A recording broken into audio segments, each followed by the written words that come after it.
dating the same girl. I broke up with her. This is part 2 of how we met. We left off that I bought a ticket to go fly out and see Ash because I lived in California, she lived in Arizona. We were a long-distance lesbian couple. So we were not a couple yet. Well, about to be. I flew out to Arizona. I was so nervous because it's one thing getting to know somebody online through text messages. It's another thing meeting someone and seeing their mannerisms. And if you don't like someone, you don't like how they walk, you don't like how they talk, and I was scared to find out. Obviously, I was hoping for the best, but I was hoping that all those things aligned for us, and I wasn't gonna know unless I flew out. So I flew out, and I was nervous as heck.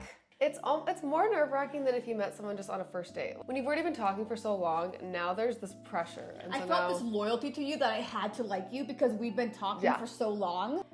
I just felt weird. I felt like I had to like you. I felt the same way. Yeah, I just, in my head, I just assumed we were gonna like each other. Like I didn't even think about the fact that if we could not, you know? Yeah. And just so you know, our first kiss was very awkward and not romantic in any way or form. Yeah, we are of the opinion that airport kisses are just not romantic, especially when they're the first time you've ever kissed someone, the first time you've ever seen somebody. It was bad.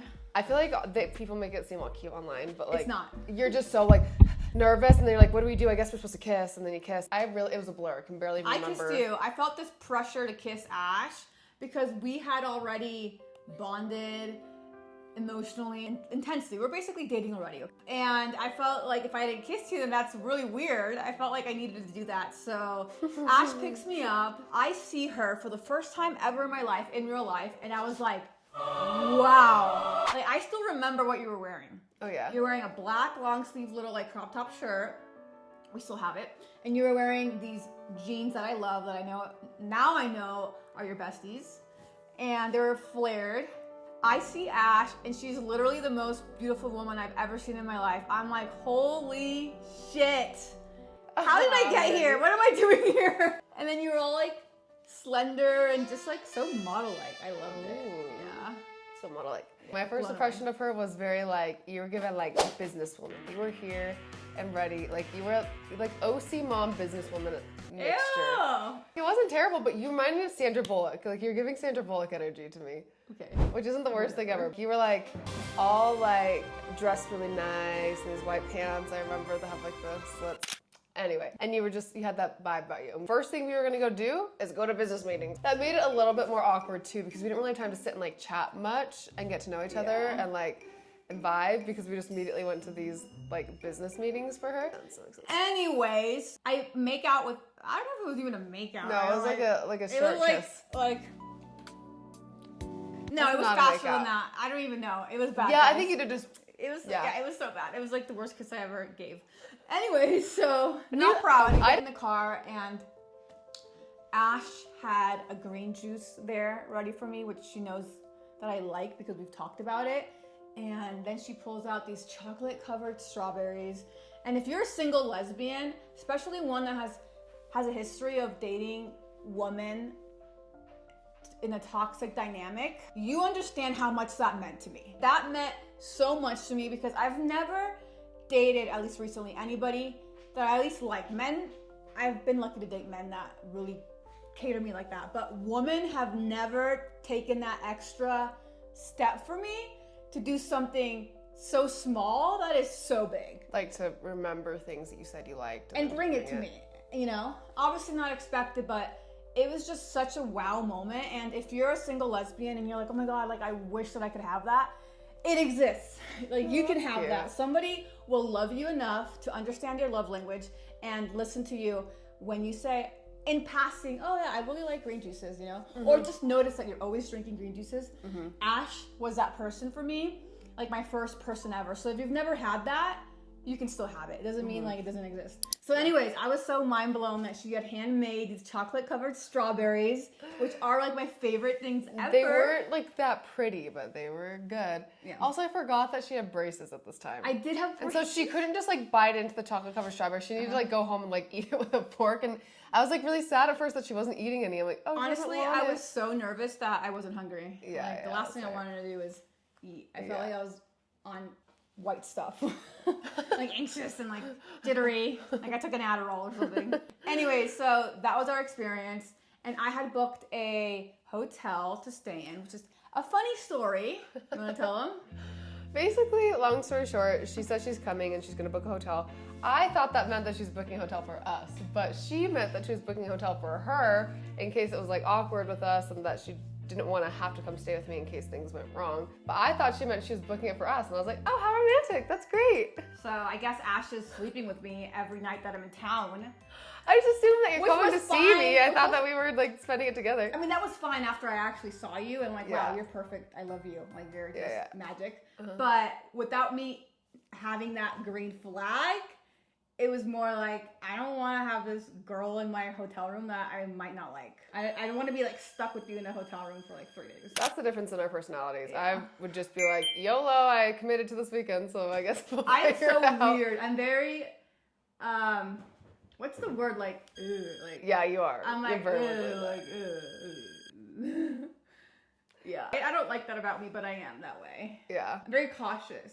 Mm-hmm. Like I'm waiting to be I disgusted. feel like that's very Virgo of Like you. I'm waiting to be grossed out. Yeah. Like I'm just waiting for it. Like what's it gonna be? Come Wow. on, bring it to me. Glad you liked me. Yeah, 'cause- I did. Not cringe for 1 second. That's how I know I liked you. Okay, that's good. Anyway, and so then we started getting more cozy with each other. That night we had our first official date, and she took me out to this really fancy dinner. But Okay, guys.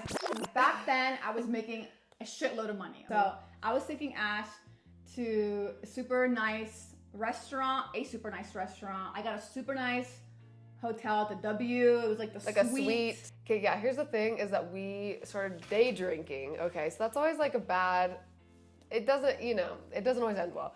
So we started day drinking already before we even We went remember out. that in this story she's saying we because in the end she thinks I'm the alcoholic. Meanwhile, you're drinking just as much as me, but I'm the alcoholic in the Okay, story. yeah. Don't forget that because it has to do a lot with why she breaks up with me. So we were drinking together, and then we go out to this fancy dinner, got an Uber, blah blah blah. And by the time we got there, you were trashed. You were I don't even gonzo. remember doing You were anything with you. blacked out. I don't think you even like enjoyed your food whatsoever. I don't think your fancy ass dinner. My last don't remember. memory was sitting down. It was like this private. We had a private server.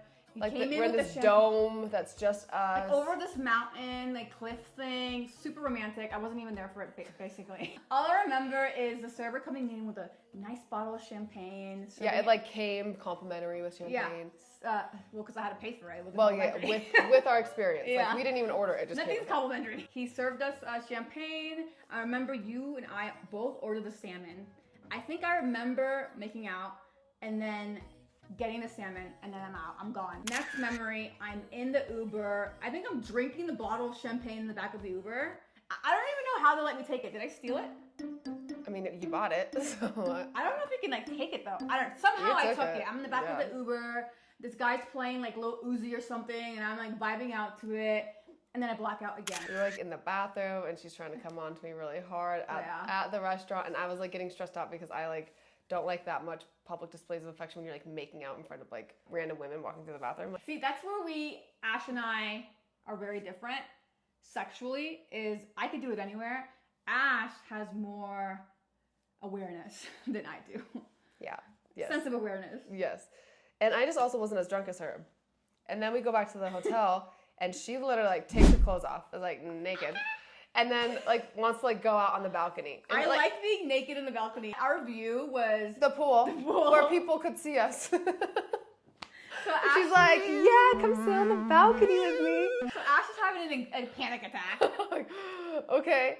And then I'm like, is she wanting to like hook up? Like, I don't know, but I don't know her very well, so I didn't know that she was blacked out drunk. Because she's still acting like just like kind of wild. And I'm like, I thought she was having a good time. I didn't realize she was like gonzo, because I didn't know you. Sorry.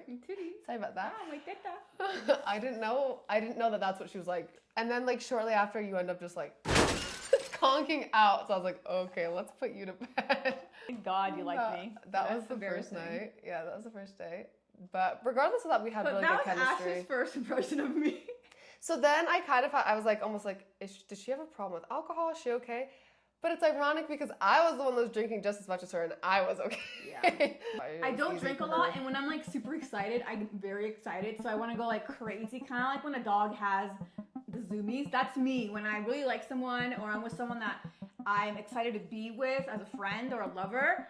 I want to just go crazy. We don't have to go into the whole weekend of it, but basically we spent the time at the W. Yeah. We had great chemistry. Yeah. We got along, but also I felt like there was still this like you weren't fully opening up to me. Yeah. Like you almost opened up to me more over FaceTime than in person. But I still liked you.